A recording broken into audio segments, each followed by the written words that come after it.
Broadcasting live from the True Crime Today studios to the world.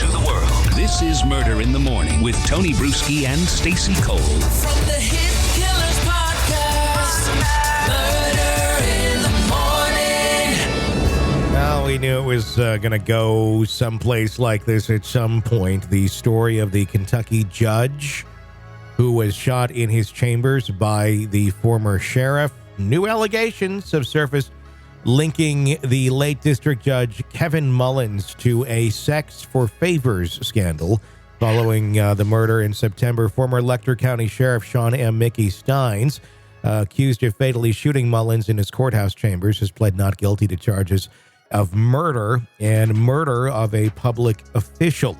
Audio recordings obtained by NewsNation suggested Mullins may have been involved in sexual misconduct within his own chambers. The recording stemmed from an investigation into the former deputy sheriff Ben Fields, who was convicted earlier this year of rape and sodomy involving a female inmate in 2022, saying, quote, he does have some videotapes of stuff in the judge's chambers, just with girls, sexual and stuff, Sabrina Adkins said in the recordings. Adkins, who has spoken publicly about Fields' alleged abuses of powers, claims to have seen the video involving Mullins. Adkins described the footage to investigators, saying, I seen Judge Mullins having sex with a girl in his office in the judge's chambers. She asserted that Mullins was part of an illicit arrangement granting favorable treatment, including bail in exchange for sexual acts. Atkins' attorney, Ned Pilsdorf, told NewsNation it's like they were running a brothel out of that courtroom. The allegations date back to 21 when Atkins, under house arrest at the time, informed Fields that she could not afford to pay for her ankle monitor. According to her lawsuit, Fields suggested they could, quote, work something out. Atkins and another woman later filed civil rights lawsuits against Fields in 22, alleging abuse of power. Fields, who was fired by Stines after the lawsuit was filed, pled guilty and was sentenced to 6 months in jail. Stines was also named in the lawsuit for allegedly failing to properly train or supervise Fields. Days before Mullins' death, Stines was deposed in an ongoing civil lawsuit.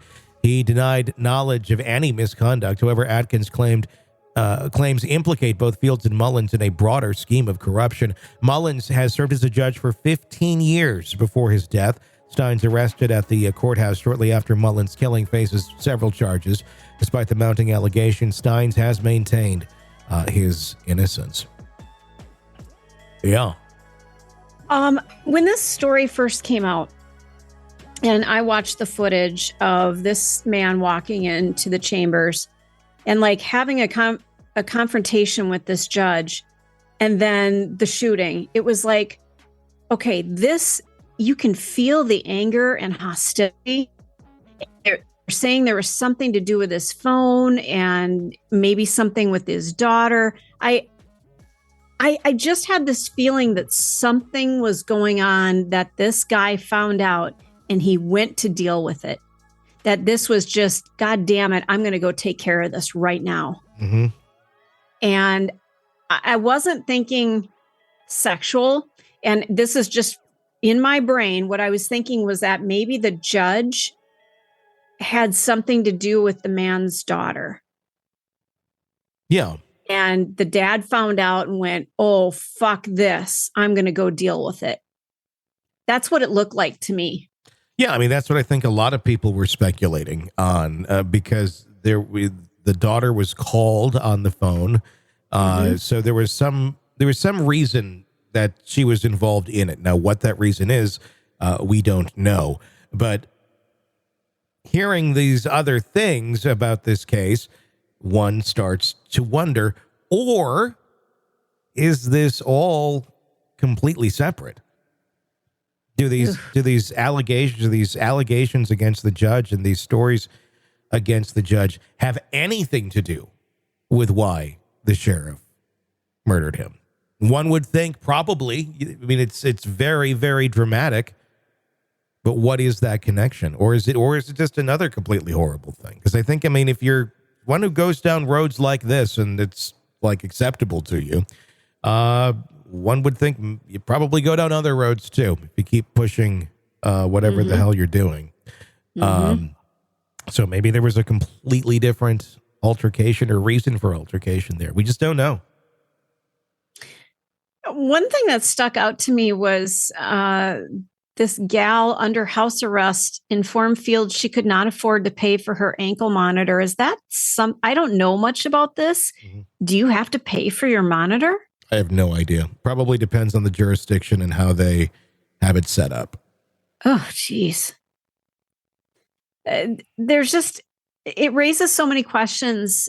You know, this is a small county in Kentucky.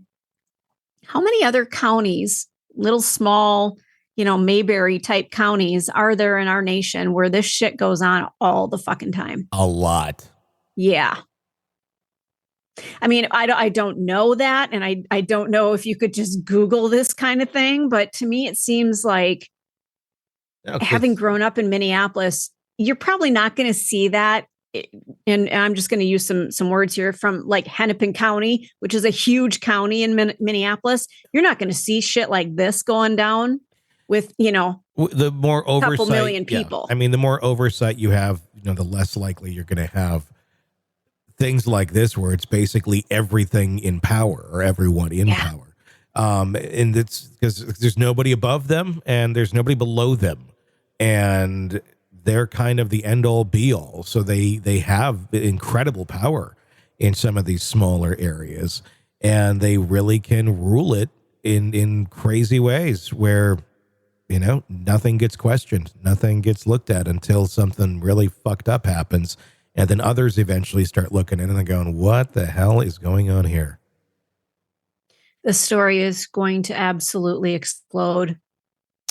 I feel horrible for these families because, I mean, I'm going to assume they didn't know these things were going on. If they're going on, they're all allegations. But if you're like the family of this judge and you think, you know your father, your husband, whatever, your brother, your son, whatever it is to you, and then and he's dead, and you find out some of this stuff, especially if it can be proven without a doubt. Yeah. Like, that's gotta be, you know, you're not going to get any closure there. I mean, you have this image of who the person was or who you thought they were, and you find out this whole other thing, and it's just, that's got to shatter you, especially if it's a close person to you, a person that you really trust.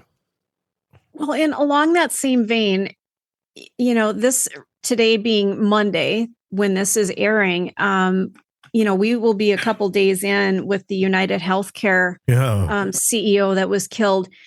One thing that struck me, I was lying in bed last night, had a little insomnia, and I got to thinking, there's so much outrage over that story, but people are diving into their personal life now. So this man was murdered outside of a hotel in New York, and he's from Minnesota.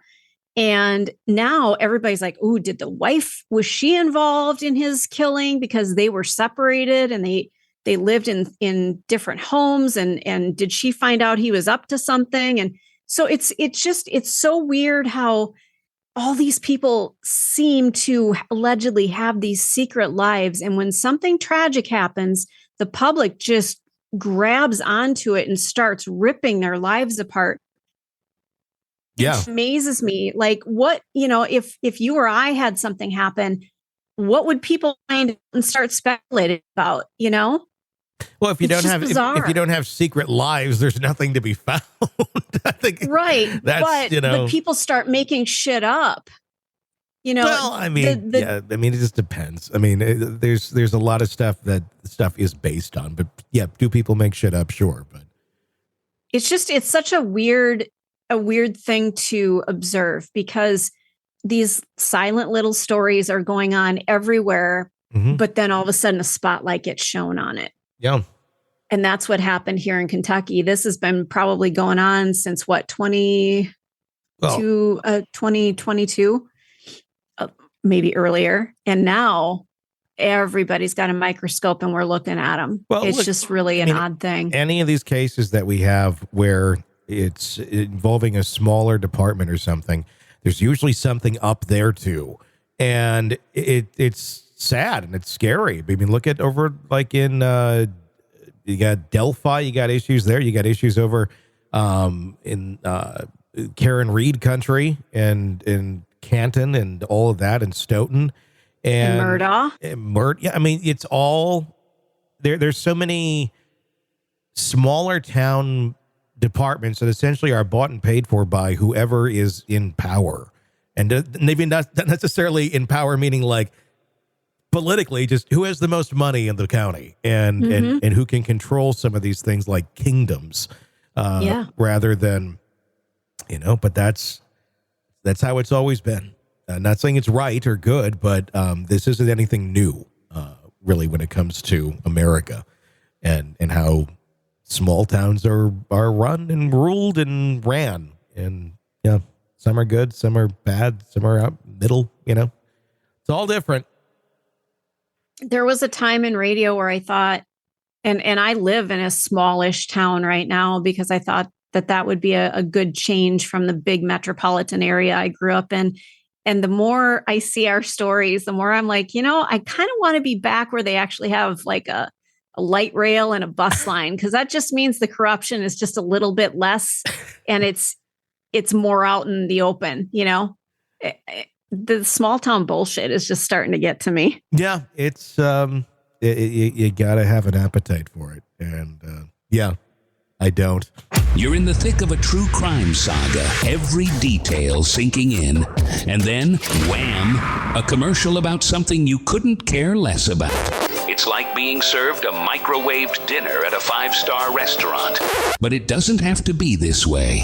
Go for True Crime Today Premium Plus on Apple Podcasts. With True Crime Today Premium Plus, you get uninterrupted, ad-free episodes, extended interviews that dig even deeper into the muck, and early access so you can brag to your friends. It's like ordering the secret menu at a crime buffet. So, search for True Crime Today Premium Plus on Apple Podcasts, subscribe, and savor every twisted detail without interruption.